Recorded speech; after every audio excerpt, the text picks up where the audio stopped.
Għal darb'oħra l-Parlament sfiduċja mozzjoni oħra tal-Oppożizzjoni Nazzjonalista. L-Oppożizzjoni sfidat ruling tal-Speaker u resqet mozzjoni billi talbet reviżjoni fir-ruling mogħti l-ġimgħa l-oħra dwar mozzjoni ta' Marlin Farrugia biex il-Kamra tiċċensura l-aġir ta' Keith Schembri, Chief of Staff fl-Uffiċċju tal-Prim Ministru. Wara sigħat ta' diskorsi mimli attakki u b'ton aggressiv mill-esponenti ta' Simon Busuttil, il-mozzjoni m'għaddietx b'35 vot kontra u 30 favur.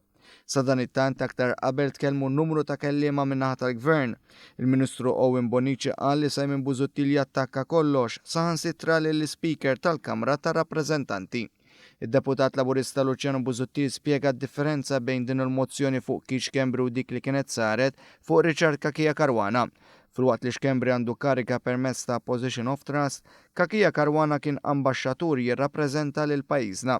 Kompla wkoll il-Ministru Carmelo Abela li saħaq li l-kilba l-poter li għandu Simon Busuttil qed waslu biex jattakka kollox. Ma dan qabel ukoll il-Ministru Jose Herrera li rrimarka kif ir-ruling li tal-Speaker kien wieħed regolari. L-aħħar kelliem min-naħa tal-Gvern kien il-Ministru Edward Zamit Lewis li aċċenna l-bżonn li l-Parlament jiffoka fuq il-leġiżlazzjoni tal-liġijiet aktar importanti milli fuq mozzjonijiet mimlija attakki li qed tressa l-Oppożizzjoni.